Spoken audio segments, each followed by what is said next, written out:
Assalamu alaikum wa rahmatullahi wa barakatuh. We are finished with Surah number 26 since last time, and today we are resuming from the beginning of the first ayah of Surah number 27. Surah number 27 name is An-Naml, An-Naml. As we mentioned before, that the name of the surah is not a title for the surah. A title would carry an implicit or explicit theme in it, but the name is meant to distinguish one surah from the other. So the surah in which one one distinguished thing in it is the mention of An-Naml is called Surah An-Naml. One distinguishing thing is the cow or the story of the cow, then it's named the cow, and so on and so forth. So the surah carries a main subject about the family of Al Imran, A-L Imran, E-M-R-A-N, then it is called Surah Al Imran. So the name of the surah is not necessarily a theme for the subject of the surah. This is just to be clear as to the name of the surah. So it starts off with a couple of letters. Ta, Sin, the letter Ta, which is T-T-A, Sin, which is S-E-E-N, but it is not the verb. Neither is Ta a word. These are the names of two letters that come in the beginning of some surahs. There are 27 surahs that come with separate letters, if you will, in the beginning to connote the fact that the Quran is coming from those letters that you know in your own language, addressing the most articulate of the Arabs, telling them, if you could use those letters as the Quran uses it, if you claim that Muhammad put it together, then put something similar together, whether it is one surah or 10 surah or the whole Quran like it. And almost every time those letters come in the beginning, the same ayah or the following ayah would be talking about the book, referring to the Quran. So here, Tasin, these are the verses, which means the ayat, the verses of the Quran, and a clarifying book, referring to the Quran as if this is an introduction to what is to come in the rest of the surah. وَكِتَابٍ مُبِينٍ, and a clarifying book is a description of the Quran. What does it clarify? It clarifies who created us, what is the purpose of our life, what are we supposed to be doing, where are the sources of guidance, whom should we follow, the relationship we have with God and with the angels and with the jinnis. So, and how we should have a good relationship with each other, what governs our relationships. So the Quran is a comprehensive guideline for all aspects of our life, whether as individuals, as families, as communities, as societies, nations, leadership, relationships, at peacetime, at wartime, marriage, divorce, family, everything that we need to guide our decisions and to give us the best life in this life and the life to come, all is in this book. So in ayah number 2, further definition, it says guidance and good news for the believers. That's further description of the book, which is the Quran. So the book carries explanation of how we lead our life and it gives us guidance, and it gives us good news of what is awaiting the believers on the second part of our life, which is the life after death. And number three is further description of the believers. So we described the book and we described the function of the book. Now we're describing the believers. It says, those who establish prayers. And as we mentioned before several times, establishing prayer refers to the establishment and the practice of the whole religion as a unique way of life, a godly life, a peaceful life, a beautiful life. So those who establish prayers and give zakat, Z-A-K-A-T, Z-A-K-A-T, and they give zakat, okay, and they trust with certainty the latter life. They believe in the latter life, in the life after. And then it comes with a comment, number 4.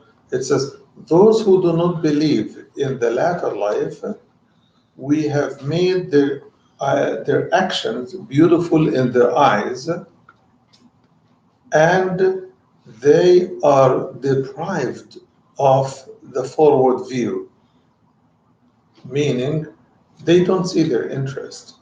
They don't see truth when presented to them. They don't see the facts when they are presented with them. So they are blinded mentally, they are blinded in their heart, not necessarily in their vision. And number 5, those will have nothing but the worst of torment, and in the hereafter they are the losers. So after clarifying those issues, the ayat come to talk back about the Quran and about the Prophet now. It says, and you, referring to Muhammad, and you are receiving the Quran from the wise and knowledgeable one. Who is the wise one? Who is the knowledgeable one? Definitely it is Allah. So this is a reaffirmation to the Prophet that the Quran you are receiving, recited to you by Angel Jibreel, is not from Jibreel, it is from Allah. It is coming from one who is wise and knowledgeable. Allah has 99 names, as we know from the prophetic traditions.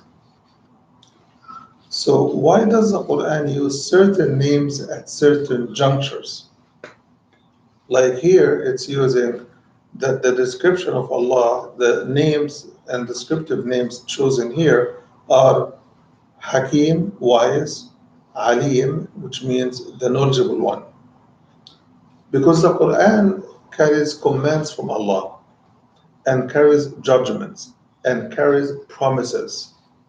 Nobody, no human could make those judgments and those eternal punishments and eternal promises but the one who has control over life.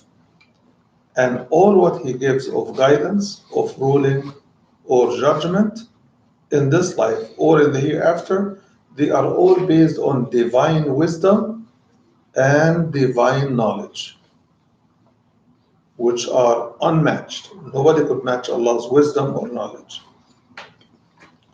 Then it will give us the story of Moses with Pharaoh, with his family first, and then with Pharaoh and with his community. As we have gone over that story in several places, each place gives you a different aspect. Like in Surah Al-Qasas, the tales or the stories, you find the focus on Moses' childhood, his birth, his relationship with his mom, his mom putting him in the box, putting the box in the water, and Pharaoh's soldiers picking it up, and so on and so forth. Here, the story is going to start from a different timeline in his life. So here it goes. Behold and remember, as Moses said to his family, I have, I have noticed that there is a fire. I will go and bring you what is this fire about? What is the news about this fire? Or else I will get you something from the fire so that you can warm yourself.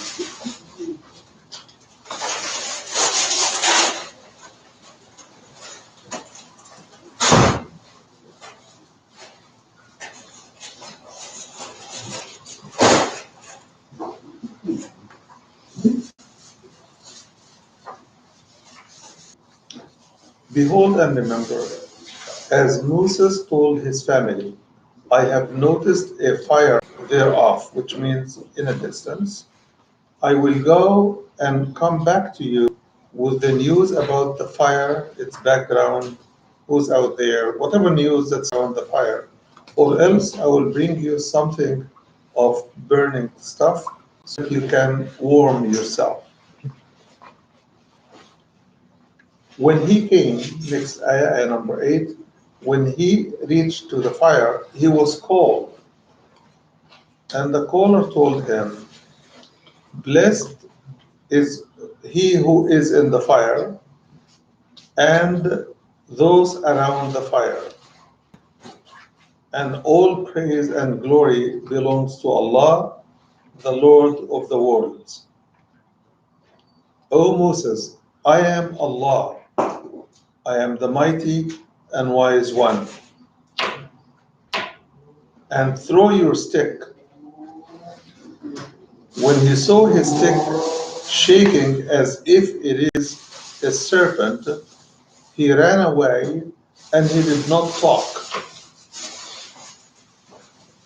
O Moses, don't fear, don't be scared. Messengers should not be afraid in my presence.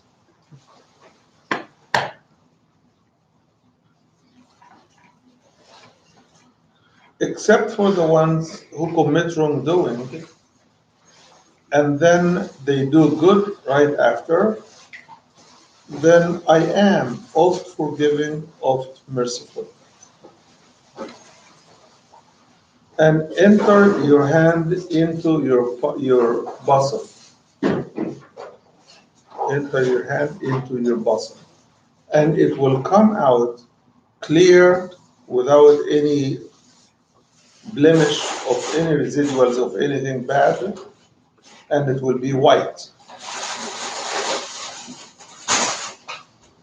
This is one sign among 9 signs to Pharaoh and to his community,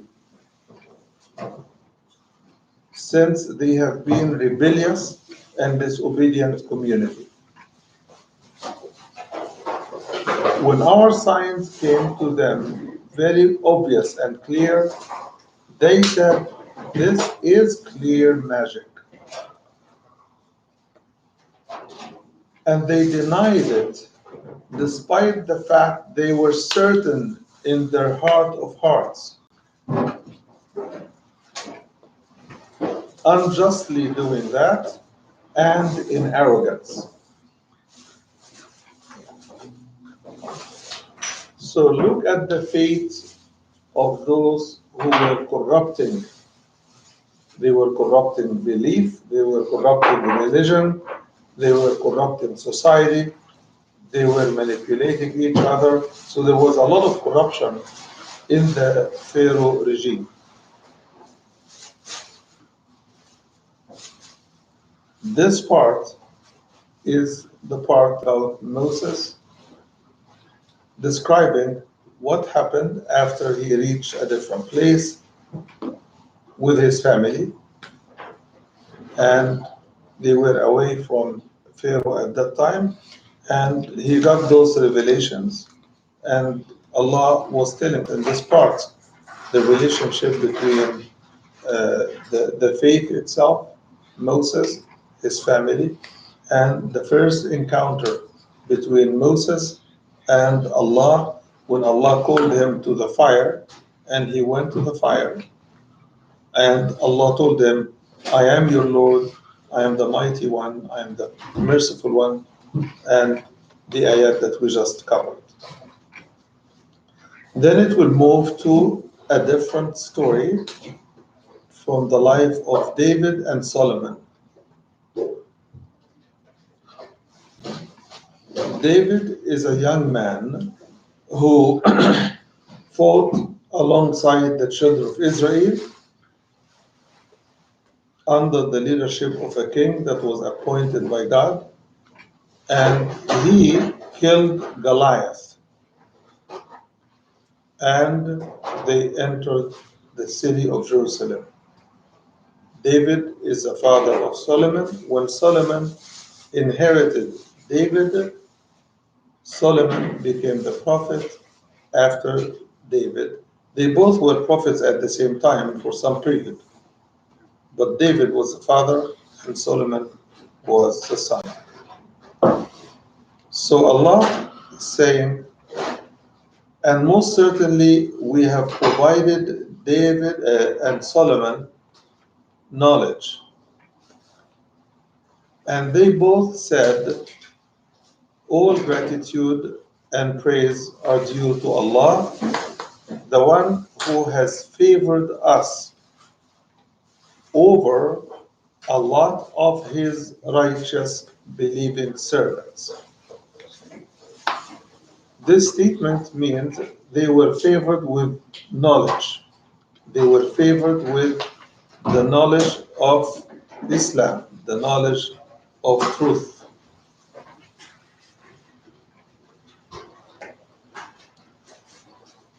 And it goes, ayah number 16,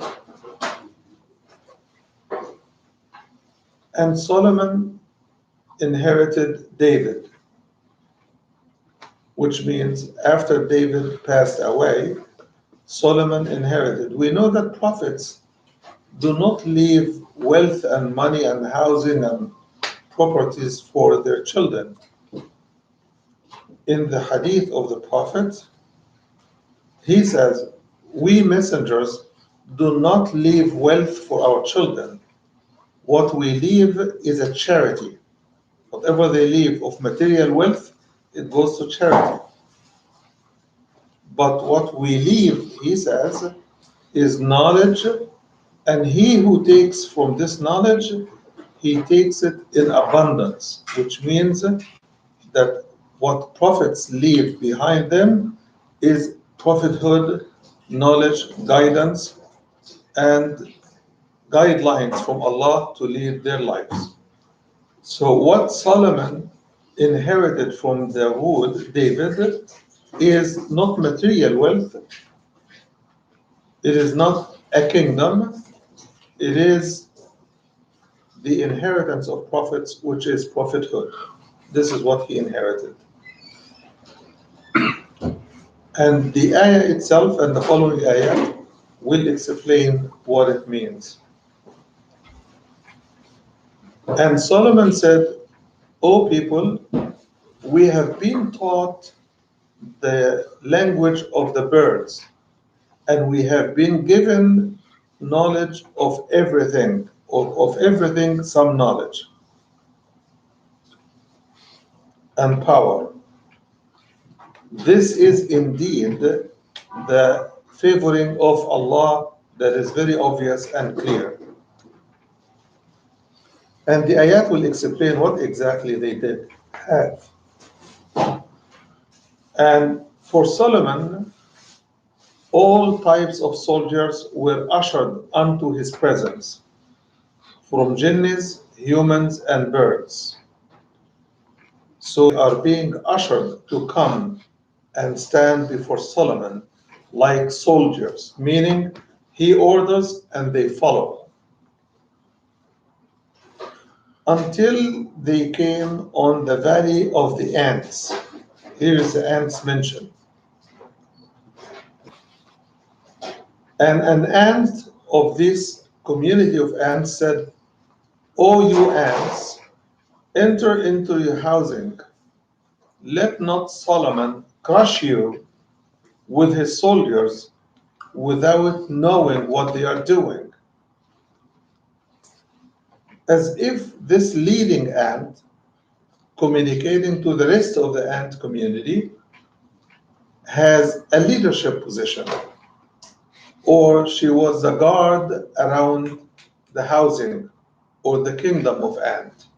So she's telling them, be careful, enter your houses, protect yourself. Why? Because Solomon and his army are coming and they may crush you by stepping over your body and they will break your bones. Actually, the word crush that the ant is used for glass or something very sensitive, which points to something that the skeleton structure of the ants, the skeleton structure of the ants is made of fragile, very fragile structure. Recent scholars have discovered that the connection between the different parts of the ant as an insect, they work like glass. You step on it, they get crushed. So the word crushed, the word used by the ant exactly is, lest they break you down. And the breaking down is to crush something when they step over it in any way. So Solomon, when he heard this, the ayah says, so he smiled in laughter for what she was saying.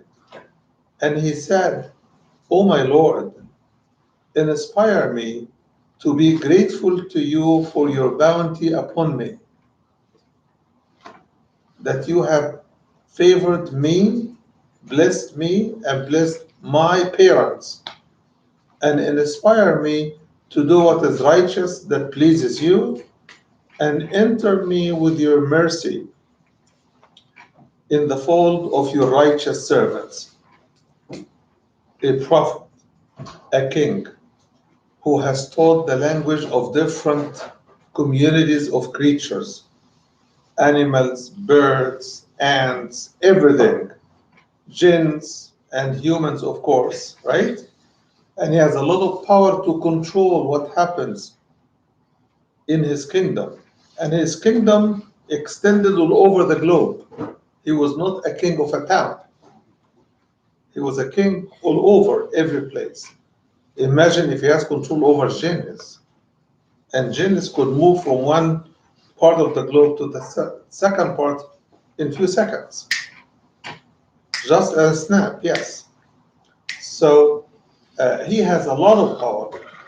So he is showing gratitude to Allah and is saying that you, Allah, blessed me and favored me, and I'm grateful to you for what you have bestowed upon me of blessings and what you have bestowed upon my parents of prophethood, referring to his father Dawood. And I ask you to inspire me to do what is righteous that pleases you. You see how he does not take Allah for granted? How he does not even take his own prophethood for granted. He is behaving in the most humble of ways. Very, very humble. And definitely, the more a person has of knowledge, the more humble he should become. While knowledge is a reason for arrogance, if somebody knows something and nobody else does, they become very arrogant and proud. But not if this knowledge is a divine knowledge. Not if this knowledge is about guidance, righteousness, faith, and how to behave oneself in this life.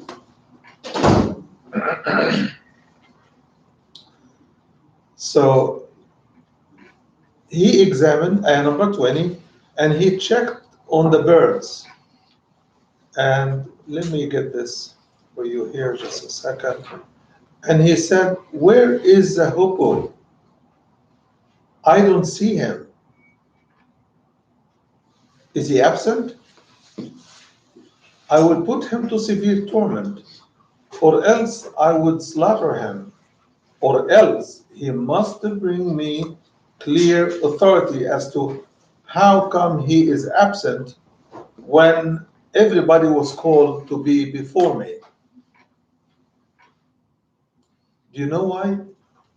It sounds like an arrogant king exercising authority and power, but that's not the case because it was not Solomon who called, it was Allah who ushered them for him. You remember the ayah number 17, just we spoke about it. It says, "And the soldiers of Solomon have been ushered before him, jinns, humans, and birds, and they are being gathered together." Who ushered them? It's Allah. So when he asks about the absence of the hoopoe, he is not acting in arrogance. He is asking because he expects the hoopoe to be an obedient Muslim servant to Allah. So he's checking on him as he was checking the rest of the birds before him. Then if this is not arrogance, then why does he say, "I will put him to torment," right? "I will punish him, or I will slaughter him, or he must bring me," by what authority is he not present? Why does he use this language? He is a prophet, he is using it by authority of Allah subhanahu wa ta'ala. So this is not, again, his personal arrogance or exercising oppressive power. Because some people may think that Solomon was an oppressive king and all tyrants after him were oppressive because he set the model. So the Quran dispels this lie and this fabricated allegation. So ayah number 22. So the hoopoe stayed a little further away from Solomon, saying, "I have gathered information that you do not have, and I came to you from Sheba in Yemen with a certain uh, news." Certain means confirmed. "I have found a woman who controls this people," meaning she is a queen. It's referred to as the Queen of Sheba. Okay. "I found a woman that controls them, and she has been given of every material blessings, and she has a great throne. I found her and her community prostrating to the sun instead of prostrating to Allah. And Satan has made what they were doing beautiful in their eyes,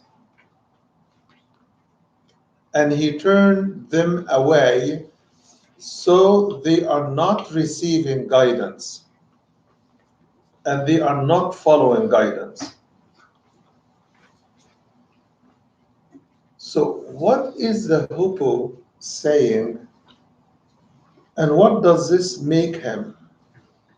It seems that the hoopoe understands Tawheed very well. He understands monotheism, believing in the one God, believing in the ultimate authority of Allah, believing that only Allah is the one who ought to be worshipped, that worshipping anyone else becomes a worship of a false God. Otherwise, the hoopoe could not make that statement of his own figuring out, which means the hoopoe is very consistent with the prophethood of Solomon and all other prophets, as if the hoopoe is coming to speak by the authority of knowledge that he got from Sheba, to tell everybody, every soldier, humans, jinns, and birds, and everything else is gathered. He is telling them what he found in Sheba. But he is addressing Solomon because Solomon is the one who asked about him and asked about why he was absent. As if the hoopoe is saying, I was sent by God to go to Sheba on your behalf to come and report to you. So I am not in violation neither of Allah's order or your expectations. This is what you get from listening to the hoopoe. So the hoopoe is working like a messenger. So he continues, the hoopoe, he says, wouldn't they prostrate to Allah, the one who grows whatever is hidden and gets it out? He extracts whatever is in heaven and whatever is in the earth, and he knows what you conceal and what you make and do and say in public. He knows what you conceal, he knows what you publicize, and then he concludes by one statement, the statement of ultimate tawheed, ultimate expression of the faith in monotheism. He says, Allah, there is no God but He. He is the Lord of the greater throne, or the greatest throne, or the great throne. In the Arabic language, when you use the word the, it turns an unknown name into a landmark or a language mark, which means a proper name. So when you say great, anything could be great. When you say the great, you're talking about Allah. When you say merciful, anybody could be merciful. Anyone who practices mercy is merciful. But when you say the merciful, it is Allah. So now we understand the great throne is in reference to the only throne that could be regarded as the great one, which is the throne of Allah. Ayah number 27, Solomon says, we will look and see if you have told the truth or if you were one of the liars. Solomon seems not to have been aware of who sent the hoopoe to Yemen. So he is using his earthly authority to examine what he's saying. So what would he do? He would try to bring that throne with everything in it beforehand, using the power that Allah has given him. And he is telling the hoopoe, listen, we're going to see whether you told the truth or you are one of the liars. So here's what he does. He says, go back with this message of mine, this letter of mine, and throw it unto them, and stay away from them, and look what they come back with in answer to my letter. The ayah doesn't say, and the hoopoe went and he threw the letter, and the ayah brings you the answer to the execution of Solomon's command. So now, what is Solomon actually doing? Solomon is sending the hoopoe on a mission.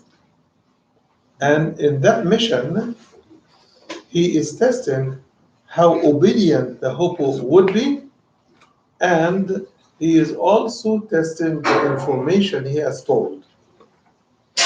So take this book of mine with this message, throw it onto them, and stay away from them and see what they come back with. Ayah number 29. And the queen said, and she said, O you, the gathering, talking to her elite leadership, O you are in the gathering, I have been thrown a message that is very generous and very nice and very wonderful. It is from Solomon, and it is in the name of Allah, the Merciful, the Compassionate. إنه من سليمان وإنه بسم الله الرحمن الرحيم. It's an amazing expression to say that Solomon, in his time, when he wanted to preface a letter, he would write, in the name of Allah, the Merciful, the Compassionate, which is the statement and the opening of every surah in the Quran. Okay?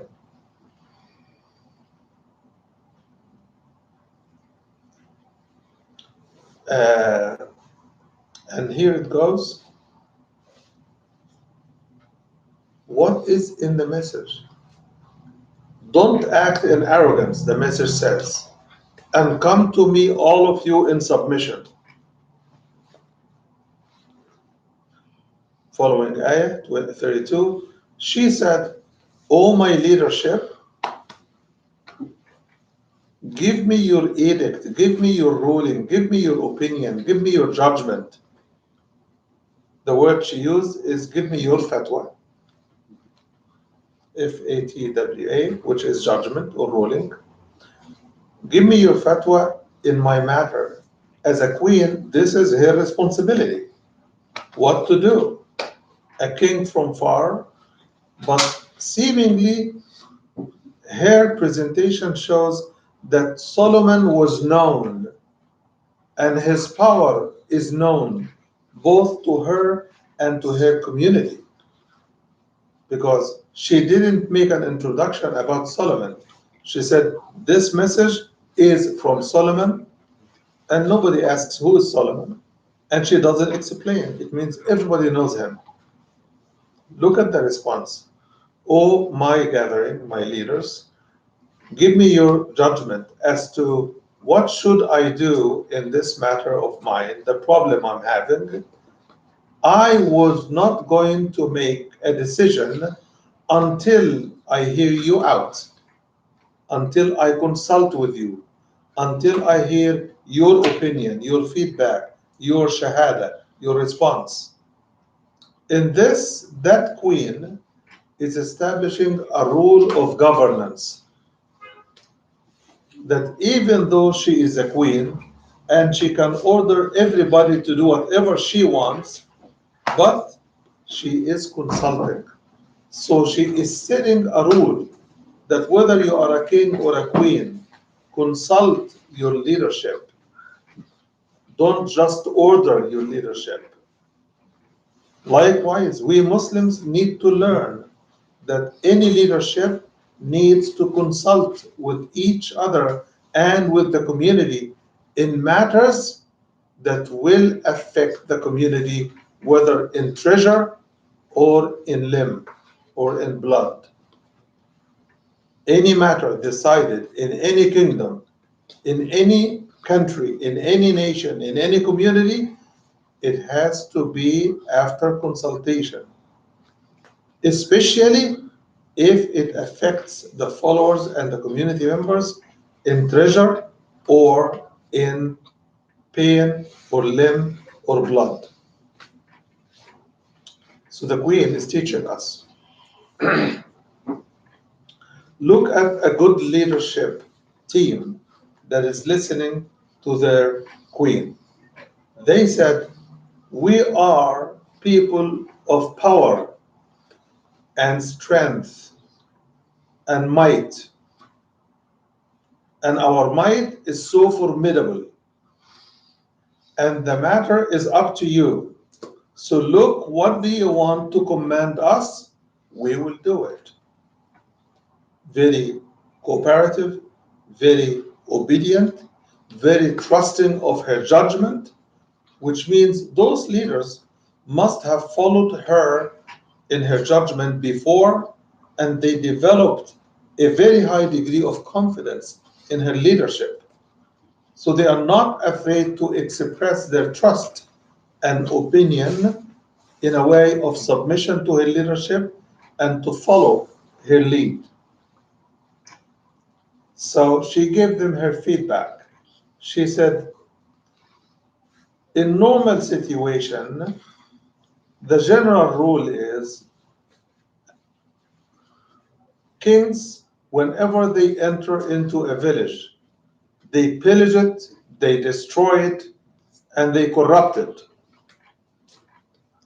And they turn the leadership, the honorable leadership that has been honored by the community, into humiliated group, which means they destroy the leadership of the community. And this is how they normally do. So she is a queen, she is speaking from a position of power, but also a position of knowledge. She is telling them that kings are not to be trusted. If they invade a village, they will destroy it. They will turn the ranks upside down. Those who are high class, they will be down. It doesn't say the opposite. So her image of kings is very negative. Of course, she is true in terms of earthly kings, people who take power by force, people who act like tyrants. They invade nations to steal their resources, or to occupy their land, or to enslave their men and manipulate their women and exploit and enslave their children. This is what she is referring to. But Solomon is not a king who came to power just by his power. He was authorized by Allah as a prophet first. Then people chose him to be a king. He had the training, he has the force, he has the leadership skills, but Allah gave him more power by subjecting to his leadership other creatures other than humans. So his leadership is very strong, unmatched, and nobody could stand to face their power. So she continues, and I am sending to them a gift, and see what the messengers will come back with. So, thinking of Solomon as an earthly king, she thought maybe if I send him some gifts for his person, he would not have to come and occupy and destroy our kingdom. So, let us give him a bribe and see if he's an earthly king or what kind of king he is. So Solomon is testing her with his message, and she is testing him back with her gift. Let us see what happens. When the hoopoe came back to Solomon, or when the messenger came back to Solomon, because she said, I'm sending him a gift. So the hoopoe could not send a valuable gift. It must be a man or someone from her kingdom. So the ayah says, when he came to Solomon, Solomon said, do you provide me with wealth or money or gifts? What Allah has given me is much better and more than whatever you could bring. You are the ones who become happy with a gift like this. So his response is, he doesn't care for gifts. He could not be bribed. He is a prophet and a king on a mission, a divine mission. So he sends the messenger back and he says, go back to them and we will come to them with soldiers that they cannot stand, and we will get them out of their own village in humiliation and in submission, unwillful submission. And he turned to his own leadership, which is different. Here he is talking to the jinn, he is talking to the birds, he's talking to animals, he's talking to everything that Allah has subjected to him. Not only to them in general, but to the most powerful among them, their leadership. So he says, "O my elite gathering, you here, which one of you could bring me her throne before they come to me in submission?" So a jinni, which is described as ifrit. Ifrit means someone who acts in discreet ways, fast, and very powerful. Discreet, fast, and powerful. One of the jinn who is this described as ifrit, fast, powerful, and mighty, he said, "I can bring it to you before you stand up from your position." It could mean either that I could bring it to you before you finish the meeting or before you could stand. It could mean either way. But the context is I could bring it to you before you finish the meeting as you are sitting. Okay? Because he had a meeting with everybody there.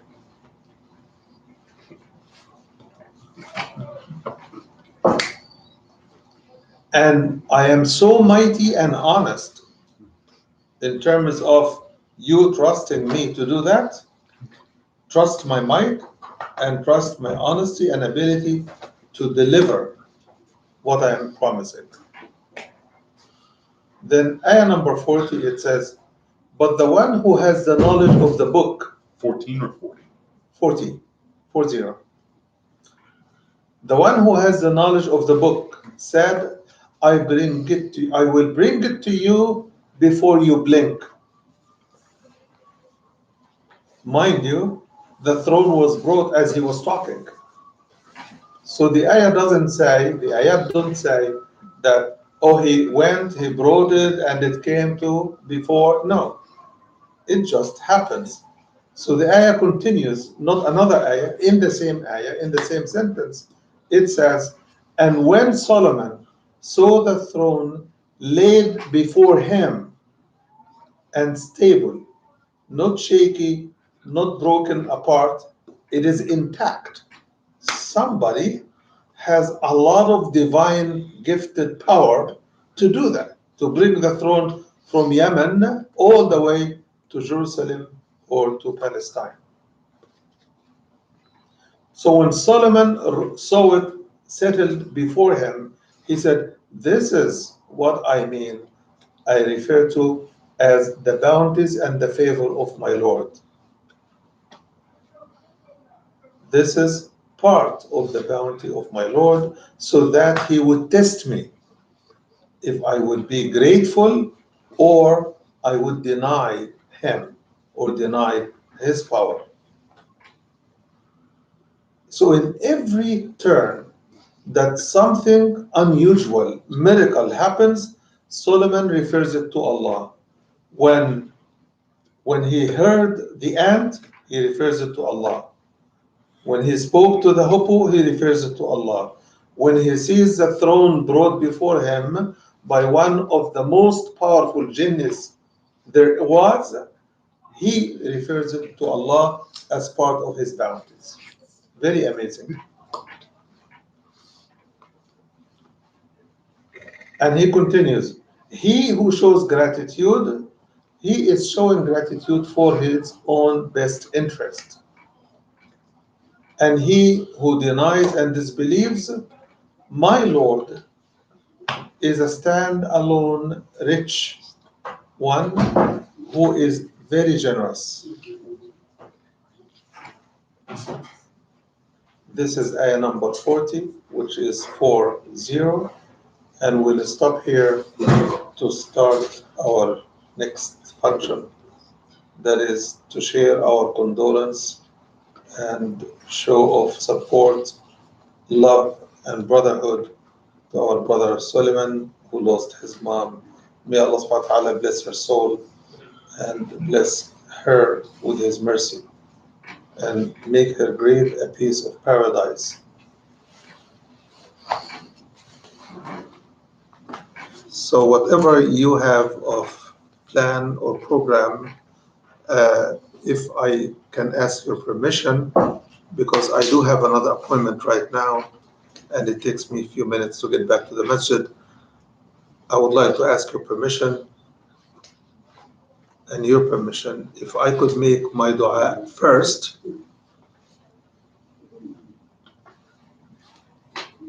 and then you can go for your program, and I will ask your excuse to leave.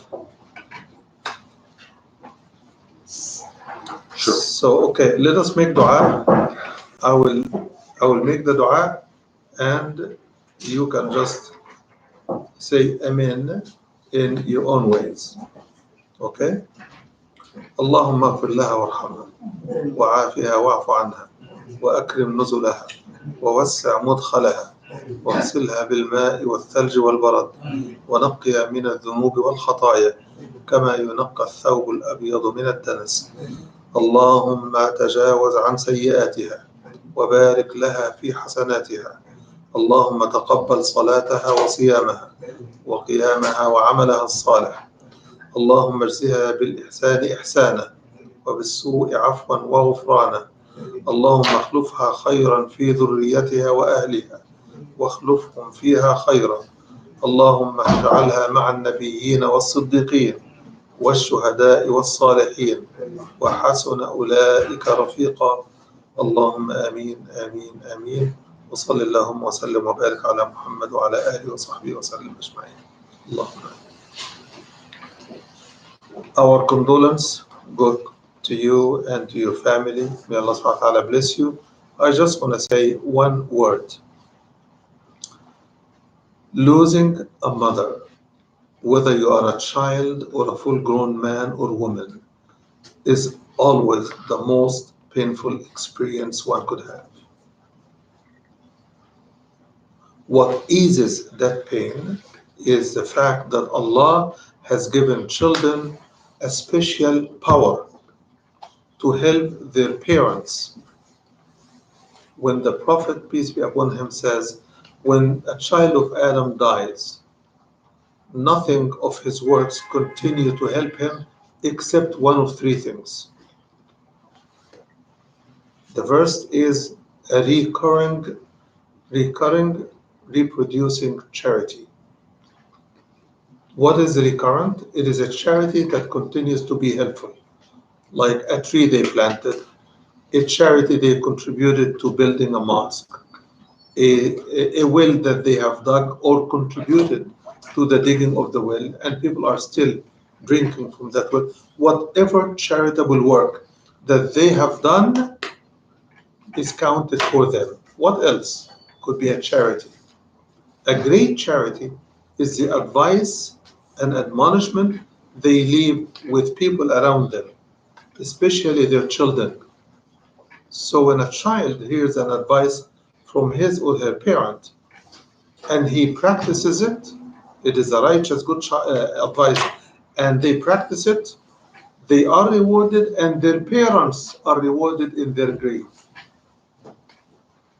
And when they communicate that advice to others around them, which is a knowledge that is spread, then they are also rewarding themselves and their parents. So the second one is علم ينتفع به, beneficial knowledge that you practice. So now that she is gone, remember all the great, good, righteous advices they have given to you and practice it and teach it to others and encourage them to practice it. Then it becomes a chain of hasanat. Because if you tell me a good advice that your mom has told you, and you practice it. You get hasanat, they get hasanat. When you tell me, you get hasanat, they get hasanat. When I tell it to somebody, they get hasanat. When somebody practices it or tells it to somebody, they still get hasanat. You see, Allah's giving is unlimited. So you have that power, you have that opportunity. So instead of feeling sad, feel that Allah has blessed you with a special power to bless your parents in their grave. The third power is a righteous child that prays for them. When you become righteous, which means obedient and submissive to Allah, and you pray for your parents, they also are going to get hasanat and they get blessed. With this, I am finished and I ask your forgiveness for leaving at that moment. I wouldn't have wanted to leave, but unfortunately, I have to make my next appointment. Jazakumullah khair. Thank you very much. Wassalamu alaikum.